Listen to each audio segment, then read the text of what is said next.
آج ہم ایک ایسی وفادار بیوی کے بارے میں پڑھنے جا رہے ہیں جنہوں نے اپنے شوہر کے راستے میں کوئی رکاوٹ نہیں ڈالی. وہ ایسی بیوی تھی جس نے یہ نہیں کہا کہ مجھے آپ کس کے سپرد کر کے جا رہے ہو.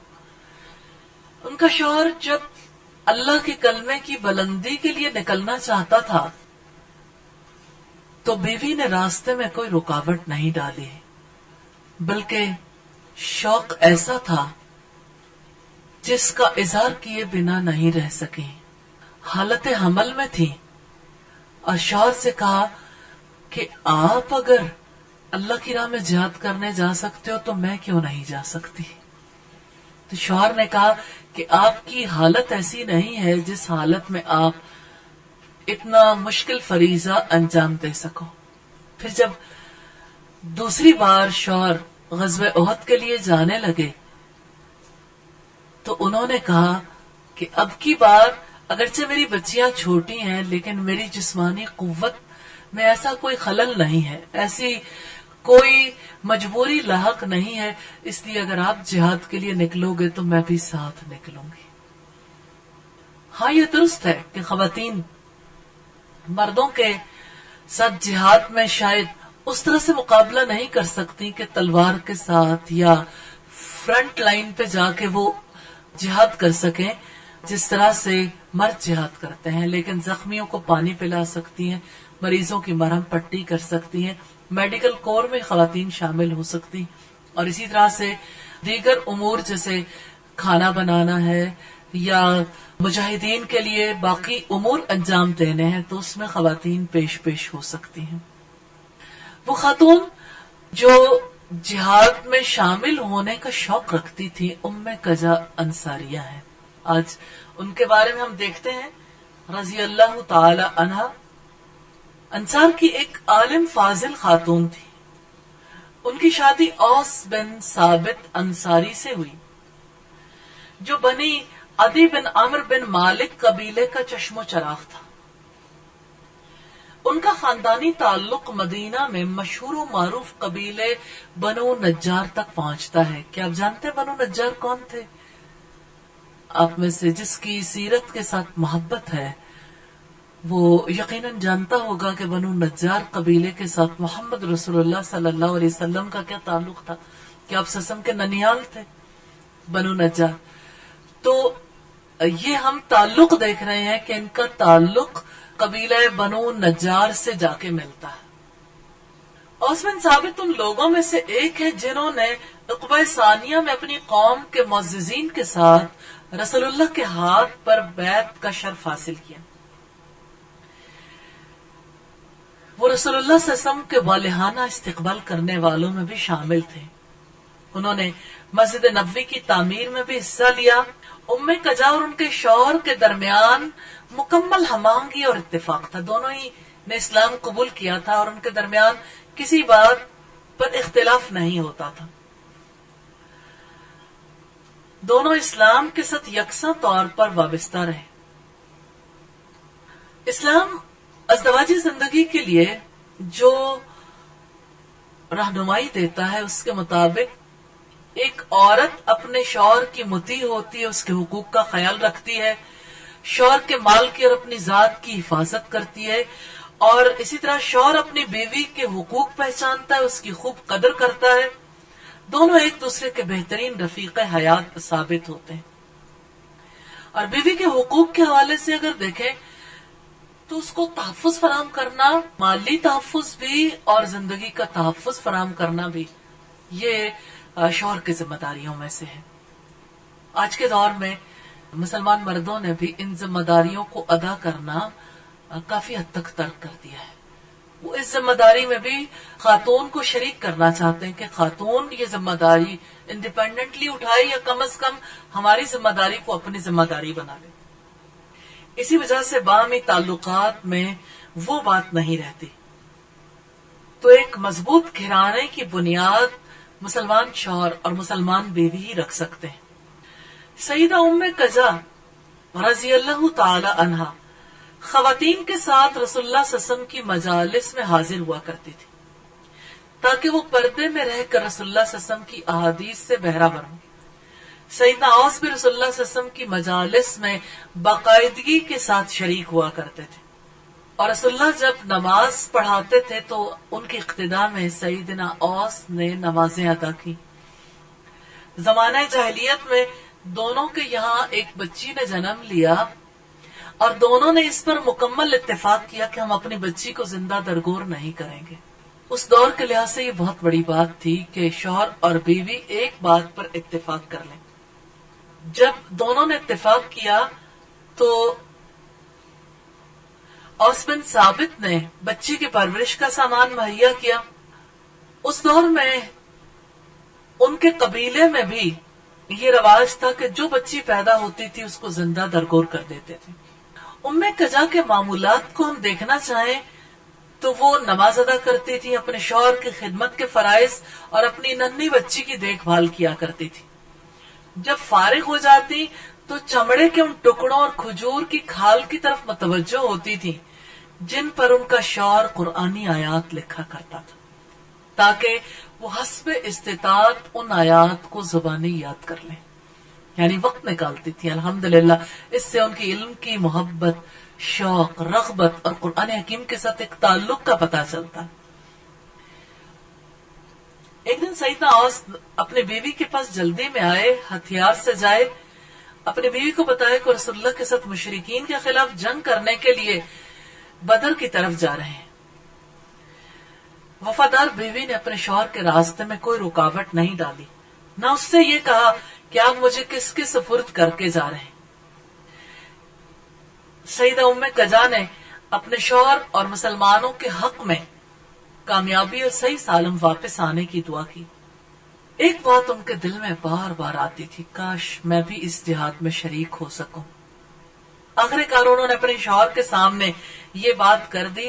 وفادار بیوی نے جب یہ بات سامنے رکھی تو سن کر اوس بن ثابت مسکرا دیے۔ انہوں نے کہا کہ تم حالت حمل میں ہو،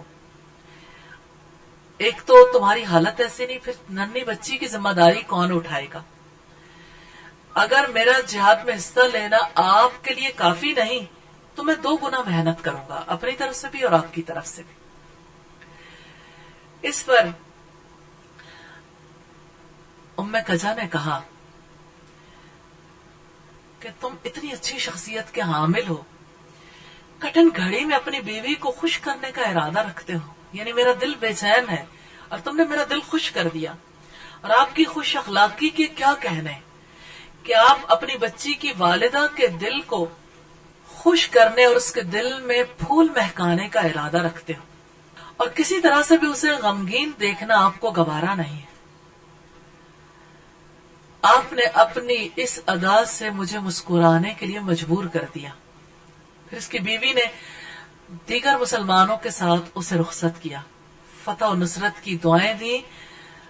یہی ایک مسلمان مرد اور عورت کا باہمی تعلق ہے، شوہر اور بیوی کا ایک آئیڈیل تعلق ہے۔ غزوہ بدر اسلام کی تاریخ کا ایک اہم موڑ تھا۔ اس جنگ کے لیے رب العزت نے فرمایا کہ اب جسے جینا ہے دلیل روشن کے ساتھ جیے، اور جسے مرنا ہے وہ دلیل روشن کے ساتھ مر جائے، یعنی اب یا تو نظام اسلام رہے گا یا نظام کفر۔ فیصلہ کن موڑ آ گیا۔ بدر میں مشرکین کے سرداروں کا خاتمہ ہوا تو ان کے پاؤں تلے سے زمین نکل گئی۔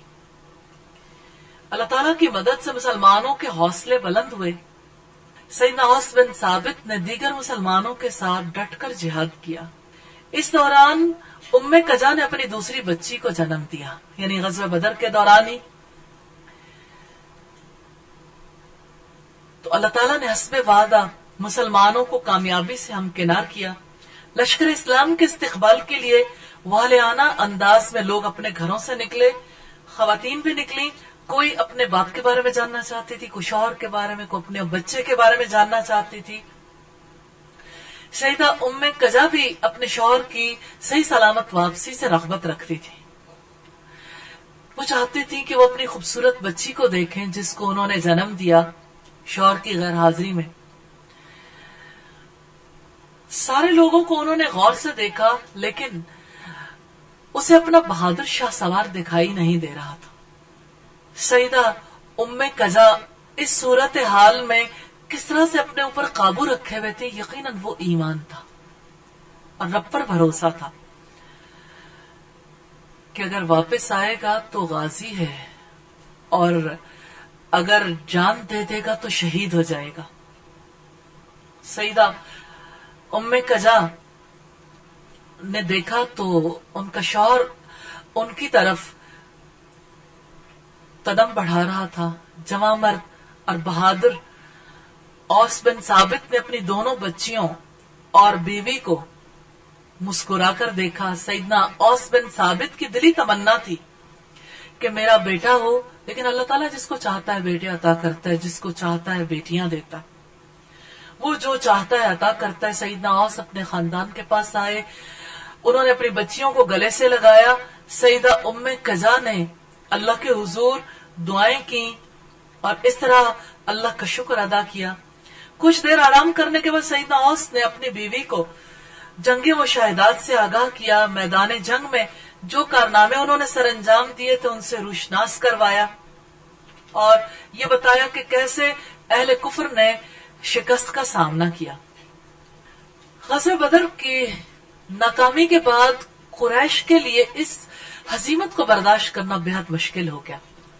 انہوں نے اپنے جانی اور مالی نقصان کی وجہ سے یہ طے کیا کہ جلد ہی مسلمانوں کے ساتھ دوسرا مقابلہ کیا جائے۔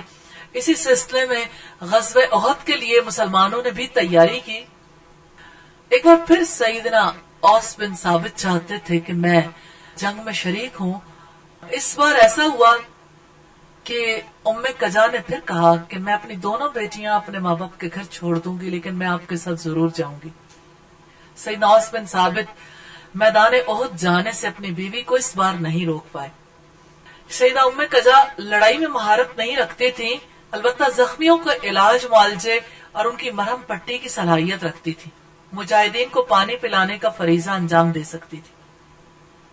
وہ چاہتی تھی کہ اپنے شوہر اوس بن ثابت کے ساتھ ان کے شانہ بشانہ جہاد میں شریک ہوں۔ پھر جب منافقین کے قائد عبداللہ ابن ابی کی سازش کا شکار ہو کر لشکر اسلام میں سے ایک بہت بڑا حصہ الگ ہو گیا تو انہیں بہت سے لوگوں نے سمجھایا۔ جابر بن عبداللہ بن حرام ان سے ملے اور انہوں نے کہا کہ میں تمہیں اللہ کی یاد دلاتے ہوئے کہتا ہوں کہ تم اپنی اور اپنی قوم کی رسوائی کا باعث نہ بنو، لیکن اس نے تسلیم نہیں کیا۔ پھر یوں ہوا کہ غزوہ احد میں مسلمانوں کی تعداد 700 کے لگ بھگ رہ گئی، اگرچہ پہلے یہ 1000 کے قریب تھے۔ یہ تو آپ جانتے ہیں غزوہ احد میں کس طرح سے نبی صلی اللہ علیہ وسلم نے مسلمان تیر اندازوں کو ایک درے پہ معمور کیا تھا اور انہیں کہا تھا کہ اس وقت تک اپنی جگہ سے نہیں ہلو گے جب تک آپ کو اجازت نہیں دی جاتی، اگرچہ پرندے آپ کے سروں کی بوٹیاں نوچ لیں۔ لیکن اس درے پہ معمور لوگ رک نہیں پائے اور پیچھے سے خالد بن ولید نے لشکر کو لے کے حملہ کیا اور مسلمانوں کی جیتی ہوئی جنگ ہار میں بدل گئی۔ اس موقع پر بہت سے مجاہدین جام شہادت نوش کر گئے۔ شہادت پانے والوں میں سیدنا حمزہ بن عبد المطلب، سیدنا سعد بن ربیع، سیدنا حنظلہ غسیل الملائکہ، عمرو بن جموع، انس بن نضر جیسی عظیم ہستیاں تھیں۔ سیدہ ام قضا لڑائی کی ابتدا میں اپنے شوہر کو دیکھتی رہی۔ اوس بن ثابت بڑی بہادری سے لڑ رہے تھے۔ دیکھتے ہی دیکھتے وہ دشمنوں کے ہجوم میں گھس گئے، پھر اسے دکھائی نہیں دیے۔ جب لڑائی ختم ہوئی انصار کی خواتین شہداء کو دیکھنے لگیں۔ سیدہ ام قضا کی نگاہ اپنے شاہ سوار شوہر کی لاش پر پڑی، اس کا جسم خون سے لت پت تھا۔ انہیں دیکھ کر انا للہ و انا الیہ راجعون کہنے لگیں، استغفار کرنے لگیں۔ اس بات کا تو حزن و ملال تھا کہ بیٹیوں کے سر سے باپ کا سایہ اٹھ گیا، لیکن خوشی اس بات کی تھی کہ شوہر شہادت جیسے رتبے پر فائز ہو گیا۔ سیدہ ام قضا کو ایک تو اپنے شوہر کے شہید ہو جانے کی وجہ سے سیٹ بیک ملا تھا، معاشی طور پر بھی، معاشرتی طور پر بھی جدائی کا غم تھا، لیکن اوس بن ثابت کے چچا کا بیٹا آن دھمکا اور اس نے سیدہ اوس کے سارے مال پر قبضہ کر لیا۔ سیدہ ام قجا اور ان کی دونوں بیٹیوں کے لیے کچھ نہیں چھوڑا. معاشی زندگی میں ایک بحران پیدا ہوا تو سیدہ ام قجا رسول اللہ کی خدمت میں حاضر ہوئی. آپ نے ان کے چچا زاد بھائی کو بلایا سیدنا اوس کے اور اس سے مال کے بارے میں پوچھا تو اس نے کہا اللہ کے رسول اس کا کوئی بیٹا ہی نہیں جو گھوڑے پر سوار جو خاندان کا بوجھ اٹھائے دشمن سے لڑے. زمانہ جاہلیت کے نظام کے مطابق جب کوئی شخص فوت ہو جاتا تھا اور اس کے مال میں سے عورت اور چھوٹے بچوں کو کچھ بھی نہیں دیا جاتا تھا. رسول اللہ نے فرمایا جاؤ میں انتظار کرتا ہوں کہ اللہ تعالیٰ ان عورتوں کے بارے میں کیا حکم نازل کرتا ہے. ایک عورت ماں ہے, 2 بیٹیاں ہیں چھوٹی چھوٹی. سیدہ ام قجا اپنی بیٹیوں کے ساتھ وہیں بیٹھ کر انتظار کرنے لگی کہ اللہ کی وحی ضرور آئے. اسے دلی اطمینان تھا کہ اللہ تعالیٰ عدل و انصاف کے ساتھ اپنا فیصلہ نافذ فرمائے گا. اس سے ان کے توکل اللہ کا پتہ چلتا ہے کیونکہ عدل تو اللہ کے اسماء حسنہ میں سے ہے. اس موقع پر اللہ تعالیٰ نے یہ آیات نازل فرمائی للرجال نصیب مما ترک الوالدان والاقربون وللنساء نصیب مما ترک الوالدان والاقربون مما قل منه او کثر نصیبا مفروضا. مردوں کے لیے اس مال میں سے حصہ ہے جو ماں باپ اور قریبی رشتہ داروں نے چھوڑا ہو اور عورتوں کے لیے بھی اس مال میں سے حصہ ہے جو ماں باپ اور قریبی رشتہ داروں نے چھوڑا, خواہ تھوڑا ہو یا زیادہ. یہ حصہ اللہ کی طرف سے مقرر ہے اور اسی میں ان کے حوالے سے خاص بات تھی یوصیکم اللہ فی اولادکم, اللہ تمہاری اولاد کے بارے میں تمہیں ہدایت کرتا ہے. للذکر مثل حظ الانثیین, مرد کا حصہ 2 عورتوں کے برابر ہے. فإن كن نساء فوق اثنتين فلهن ثلثا ما ترک, اگر میت کی وارث 2 یا 2 سے زائد لڑکیاں ہوں تو انہیں ترکے کا 2/3 حصہ دیا جائے. اگر ایک ہی لڑکی وارث ہو تو اس کا حصہ آدھا ترکہ ہے. پھر جب یہ احکامات نازل ہوئے, سورہ النساء کی آیات ہے 7 سے 11 تک. یہ آیات نازل ہونے کے بعد رسول اللہ نے سیدہ ام قجا, ان کی دونوں بیٹیوں اور ان کے باپ کے چچا زاد بھائی کو بلایا. حکم دیا کہ اوس کے ترکے میں سے اس کی بیٹیوں کو 2/3 دے دیں, ان کی والدہ کو مال کا 8واں حصہ دے دیں, جو مال باقی بچے وہ 13 ہے. اب آپ دیکھیے 8واں حصہ تو گیا پہلے, پھر 2/3 چلا گیا تو باقی کتنا حصہ رہ گیا. یہ عدل ہے اللہ تعالیٰ کی جانب سے. تو آسمان سے عدل و انصاف کے مطابق فیصلہ نازل ہونے کے بعد بھی بات کرنے کی کوئی گنجائش کیا باقی رہ جاتی ہے؟ اللہ سبحانہ و تعالی سیدہ ام قجا پر اپنی رحمت کی برکھا برسائے. کس طرح انہوں نے اللہ پر توکل کیا اور اللہ تعالیٰ نے عدل کے ساتھ فیصلہ کیا. اللہ تعالیٰ ان سے راضی ہو جائے. سیدہ ام قجا کی معاشی صورتحال بھی بہتر ہوئی اور اپنی بچیوں کی انہوں نے عمدہ طریقے سے پرورش کی, لیکن ان کی وجہ سے اللہ کی وحی نازل ہوئی ہے, ان کے لیے بہت بڑا اعزاز ہے. ہاں, جو اللہ پر توکل کرتا ہے اللہ اس کے لیے کافی ہو جاتا ہے. رب العزت نے فرمایا وَمَن يَتَوَكَّلْ عَلَى اللَّهِ فَهُوَ حَسْبُهُ, جو اللہ پر توکل کرتا ہے اللہ اس کے لیے کافی ہو جاتا ہے. توکل کرنے والوں کے لیے سیدہ ام قجا کی زندگی میں کتنی بڑی مثال ہے. پھر بحیثیت بیوی کی انہوں نے جو کردار ادا کیا کہ اپنے شوہر کے ساتھ ہمآہنگی, اپنے شوہر کے ساتھ حسن ظن رکھنا, ان کے ساتھ شانہ بشانہ ان کے کاموں میں شریک ہونا. پھر کس طرح سے جاہلی دور میں بھی انہوں نے اپنی بیٹی کو زندہ درگور ہونے سے بچایا. پھر کس طرح اسلام آنے کے بعد انہوں نے جہاد میں عملی طور پر شرکت کی.